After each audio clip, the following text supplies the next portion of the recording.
साल 2020 ऐसा साल जो हमेशा याद रहेगा। दुनिया रुक सी गई थी, बिजनेस बंद हो गए, सड़कें सूनी हो गईं, हर तरफ डर और अनिश्चितता ही अनिश्चितता थी। लॉकडाउन, ये जो मुश्किल दौर आया, इसने कई लोगों को खुद के बारे में सोचने पर मजबूर कर दिया। कुछ लोग तो निराश हो गए, लेकिन कुछ लोग, जैसे हमारे युवराज, उन्होंने इस मुश्किल में भी मौका देखा। युवराज एक दिल से एंटरप्रेन्योर, वो कभी भी चैलेंजेस से पीछे नहीं हटता था। लॉकडाउन ने भले ही दुनिया को रोक दिया हो, लेकिन युवराज के दिमाग में एक चिंगारी सी लग गई। उसने दुनिया के बदलते हुए हालात देखे, डिजिटल दुनिया का बढ़ता हुआ दबदबा देखा, और उसे पता था यही उसका मौका है। युवराज का विजन सिंपल था लेकिन पावरफुल। वो एक ऐसा प्लेटफॉर्म बनाना चाहता था जो डिजिटल दुनिया में बिजनेसेस और कस्टमर्स को जोड़े। ई कॉमर्स का बोलबाला था और वो इस रेवोल्यूशन का हिस्सा बनना चाहता था। लेकिन लॉकडाउन में बिजनेस शुरू करना, कई लोगों को यह पागलपन लगा। क्यों नहीं, युवराज ने सोचा। वो जानता था आगे का रास्ता आसान नहीं होगा। कम रिसोर्सेज, बंदिशें और फ्यूचर की अनिश्चितता, ये सब चैलेंजेस उसके सामने थे। लेकिन युवराज हार मानने वालों में से नहीं था। उसे अपने विजन पर भरोसा था और बस यही काफी था। बिजनेस शुरू करना कभी आसान नहीं होता। इसके लिए हिम्मत, लगन और दिमाग की जरूरत होती है।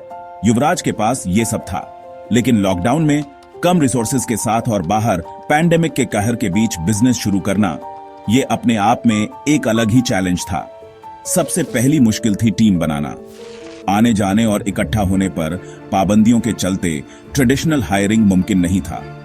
युवराज ने डिजिटल दुनिया का रुख किया, ऑनलाइन प्लेटफॉर्म्स का इस्तेमाल करके टैलेंटेड लोगों से कनेक्ट किया। उसने वर्चुअल इंटरव्यूज लिए और पैशनेट और स्किल्ड लोगों की एक टीम बनाई जो उसके विजन को समझते थे। युवराज टीम वर्क की पावर समझता था। वो दिल से जानता था कि वो अकेले अपने गोल्स अचीव नहीं कर सकता। उसे एक ऐसी टीम की जरूरत थी जो उसके पैशन, उसकी लगन और उसके सपने पर भरोसा करे। लॉकडाउन के बीच सही लोगों को ढूंढना, यह कोई आसान काम नहीं था, लेकिन युवराज ने हार नहीं मानी। वो ऑनलाइन प्लेटफॉर्म्स पर लोगों से जुड़ा और वो सिर्फ रिज्यूम्स नहीं देखता था, वो स्किल्स और सबसे जरूरी कमिटमेंट देखता था। ध्यान से एक एक करके उसने अपनी टीम के हर मेंबर को चुना। एक ऐसी ग्रुप बनाई जो सिर्फ स्किल्ड ही नहीं थी, बल्कि फ्यूचर के लिए उसके विजन को भी समझती थी। एक छोटी सी टीम जो रिमोटली काम कर रही थी, कंपनी बढ़ने लगी। युवराज की लीडरशिप और टीम की मेहनत रंग लाने लगी।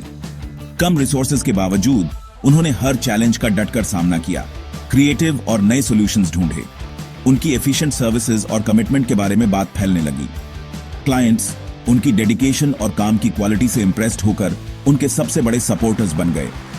धीरे धीरे कंपनी बढ़ती गई, पैंडेमिक के तूफान को झेलते हुए और भी मजबूत बनकर उभरी। और आज कुछ ही सालों में कंपनी में 100 से ज्यादा लोग काम करते हैं।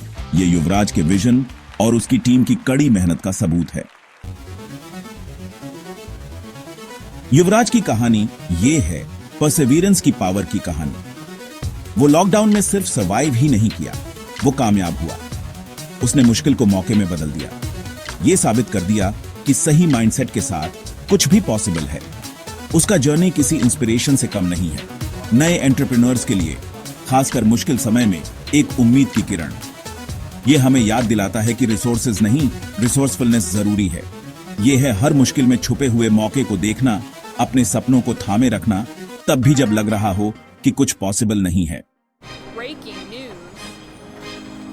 युवराज की कहानी, ये हमारे समय की कहानी है। ये कहानी हर उस ड्रीमर के दिल को छूती है, हर उस इंसान को जो उड़ान भरने की हिम्मत करता है। ये हमें याद दिलाती है कि लिमिटेशंस वो अक्सर हम खुद पर लगाते हैं। हिम्मत, लगन और खुद पर अटूट विश्वास के साथ आसमान भी हद नहीं है। तो अगली बार जब आपको चैलेंजेस से घबराहट हो, तो युवराज की कहानी याद रखना। याद रखना कि हर मुश्किल में एक मौका छुपा होता है।